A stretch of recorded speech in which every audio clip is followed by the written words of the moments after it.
Selamat datang di channel Jagat Edukasi. Nah, pada kali ini kita akan membahas ringkasan atau rangkuman materi IPS kelas 8 Kurikulum 2013 Bab 2, yaitu tentang pengaruh interaksi sosial terhadap kehidupan sosial dan kebangsaan. Nah, sebelum kita mulai, jangan lupa ya klik tombol subscribe dan ayo kita mulai. Nah, itu pengaruh interaksi sosial terhadap kehidupan sosial dan kebangsaan. Nah, mobilitas sosial adalah perpindahan posisi seseorang atau sekelompok orang dari satu lapisan ke lapisan lain, atau seseorang yang berubah kedudukan atau status sosial dari satu lapisan ke lapisan lain, seperti menjadi lebih tinggi atau lebih rendah dari sebelumnya, atau hanya berpindah peran tanpa berubah kedudukan. Bentuk-bentuk mobilitas sosial. Oke, bentuk-bentuk mobilitas sosial diantaranya itu mobilitas vertikal. Nah, yaitu perpindahan seseorang atau kelompok dari suatu kedudukan sosial ke kedudukan sosial lain yang tidak sederajat. Ada dua mobilitas vertikal, yaitu social climbing atau berpindah ke tingkat lebih tinggi, dan social sinking yang berpindah ke tempat lebih rendah. Nah, selanjutnya itu mobilitas horizontal, yaitu perpindahan status sosial seseorang atau sekelompok orang dalam lapisan sosial yang sama. Tidak terjadi perubahan derajat kedudukan seseorang. Nah, selanjutnya kita akan membahas faktor-faktor pendorong mobilitas sosial. Yang pertama itu struktural. Struktural, masyarakat Indonesia sangat terbuka. Orang miskin dapat mengalami mobilitas sosial setinggi-tingginya, bahkan menjadi presiden. Nah, selanjutnya itu individu. Setiap individu memiliki perbedaan dan dalam hal sikap, pengetahuan, dan keterampilan. Selanjutnya sosial. Saat dilahirkan, tidak ada satu manusia pun dapat memilih status. Apabila tidak puas dengan kedudukan yang diwariskan oleh orang tuanya, ia dapat mencari kedudukannya sendiri di lapisan sosial yang lebih tinggi. Selanjutnya itu ekonomi. Keadaan ekonomi yang baik memudahkan individu dan kelompok melakukan mobilitas sosial. Selanjutnya politik. Indonesia memiliki stabilitas politik yang baik, sehingga para pemimpin adat menjalankan pembangunan dengan baik. Selanjutnya itu kemudahan akses pendidikan.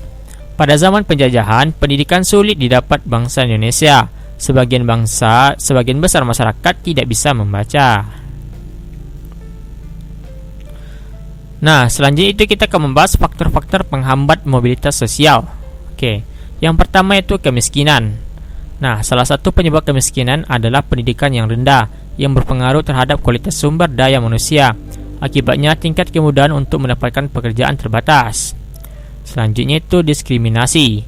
Nah, diskriminasi berarti pembedaan perlakuan karena alasan perbedaan bangsa, suku, ras, agama, golongan. Pada masa penjajahan terjadi diskriminasi pemerintah Hindia Belanda terhadap masyarakat keturunan Eropa dan masyarakat Indonesia. Oke, selanjutnya kita akan membahas saluran-saluran mobilitas sosial. Nah, apakah saja itu? Yaitu pertama pendidikan. Itu merupakan saluran mobilitas vertikal yang sering digunakan pendidikan, memberikan kesempatan pada setiap orang untuk mendapatkan kedudukan yang lebih tinggi. Yang kedua, organisasi politik. Anggota partai politik yang profesional dan berdedikasi tinggi akan cepat mendapat status yang tinggi dalam partainya hingga akhirnya menjadi anggota Dewan Legislatif. Selanjutnya, organisasi ekonomi berupa koperasi dan badan usaha. Koperasi bertujuan untuk mensejahterakan anggotanya. Selanjutnya itu organisasi profesi. Himpunan orang-orang yang memiliki profesi yang sama sehingga mereka akan lebih kompak dan kuat memperjuangkan profesinya. Nah, selanjutnya kita akan membahas dampak positif mobilitas sosial. Yang pertama itu mendorong seseorang agar lebih maju. Yang kedua, mempercepat tingkat perubahan sosial. Selanjutnya, meningkatkan integrasi sosial. Dampak negatif mobilitas sosial, yaitu terjadinya konflik dan gangguan psikologis. Oke, selanjutnya kita akan membahas prioritas masyarakat Indonesia adalah kemajemukan masyarakat Indonesia. Masyarakat multikultural adalah masyarakat yang memiliki lebih dari dua kebudayaan. Masyarakat multikultural tersusun atas berbagai budaya. Keragaman budaya berfungsi mempertahankan identitas dan integrasi sosial masyarakatnya. Nah, selanjutnya kita ke bahas perbedaan agama. Nah, di Indonesia terdapat 6 agama resmi, yaitu Islam, Kristen, Protestan, Katolik, Hindu, Buddha, dan Konghucu. Nah, perbedaan suku bangsa. Indonesia memiliki lebih dari 300 kelompok etnik atau suku bangsa. Suku Jawa adalah suku terbesar dengan jumlah sekitar 41% dari total populasi. Nah, budaya merupakan salah satu kekhasan manusia yang membedakan manusia dengan makhluk lainnya. Budaya memiliki 3 wujud, yaitu pertama gagasan atau wujud ideal, aktivitas atau tindakan, dan artefak atau karya. Nah, unsur kebudayaan yang dianggap sebagai budaya universal yaitu pertama peralatan dan perlengkapan hidup manusia seperti pakaian, perumahan, alat-alat rumah tangga, senjata, alat-alat produksi, transport, dan sebagainya. Selanjutnya mata pencarian hidup dan sistem-sistem ekonomi seperti pertanian, sistem produksi, sistem distribusi, dan sebagainya. Selanjutnya sistem kemasyarakatan, yaitu seperti sistem kekerabatan, organisasi politik, sistem hukum, dan sistem perkawinan. Bahasa, yaitu termasuk lisan dan tulisan. Selanjutnya kesenian, bisa jadi seni rupa, seni suara, seni gerak, dan sebagainya. Dan selanjutnya itu sistem pengetahuan. Selanjutnya itu religi atau sistem kepercayaan. Nah, peran dan fungsi keagamaan budaya. Peran dan fungsi keragaman budaya. Sebagai daya tarik bangsa asing, mengembangkan kebudayaan nasional, tertanamnya sikap toleransi, saling melengkapi hasil budaya, dan mendorong inovasi kebudayaan. Nah, selanjutnya konflik dalam kehidupan sosial. Merupakan proses sosial yang bersifat antagonistik dan terkadang tidak bisa diserasikan karena dua belah pihak yang berkonflik memiliki tujuan, sikap, dan struktur nilai yang berbeda.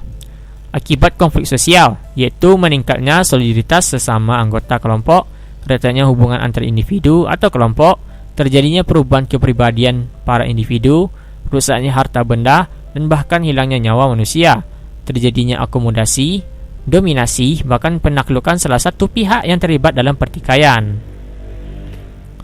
Selanjutnya itu cara menangani konflik, yaitu menghindari, memaksakan kehendak, menyesuaikan kepada keinginan orang lain, tawar-menawar, dan kolaborasi.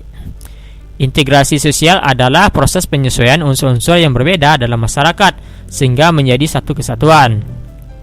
Faktor yang memengaruhi cepat atau lambatnya proses integrasi yaitu homogenitas kelompok, besar kecilnya kelompok, mobilitas geografis, efektivitas komunikasi. Salah terjadinya integrasi sosial yaitu pertama, anggota masyarakat merasa bahwa mereka berhasil saling mengisi kebutuhan mereka. Masyarakat berhasil menciptakan kesepakatan atau konsensus bersama mengenai nilai dan norma, serta nilai dan norma itu berlaku cukup lama dan dijalankan secara konsisten. Nah, bentuk-bentuk integrasi sosial yaitu integrasi normatif. Integrasi normatif yaitu terjadi akibat adanya norma-norma yang berlaku di masyarakat. Selanjutnya integrasi fungsional, yaitu terbentuk sebagai akibat adanya fungsi tertentu dalam masyarakat. Dan selanjutnya itu integrasi koesif, yaitu integrasi yang dilakukan dengan cara paksaan. Integrasi koesif biasanya dilakukan bila diyakini banyaknya akibat negatif jika integrasi tidak dilakukan, atau pihak yang diajak untuk melakukan integrasi sosial enggan melakukan atau mencerna integrasi. Proses integrasi dilakukan melalui dua hal, yaitu pertama asimilasi, yaitu berdepunya dua kebudayaan atau lebih yang saling memengaruhi sehingga memunculkan kebudayaan baru dengan meninggalkan sifat asli tiap kebudayaan. Selanjutnya akulturasi, yaitu proses sosial yang terjadi bila kelompok sosial dan kebudayaan tertentu dihadapkan pada kebudayaan asing, sehingga kebudayaan asing atau baru diserap dan diterima dan diolah dalam kebudayaan sendiri tanpa meninggalkan sifat asli kebudayaan penerima.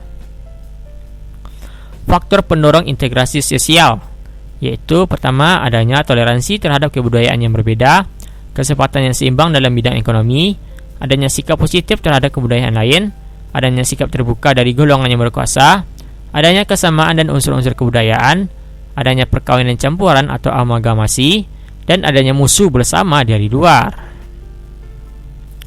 Oke, sekian dulu. Terima kasih dan jangan lupa klik tombol subscribe.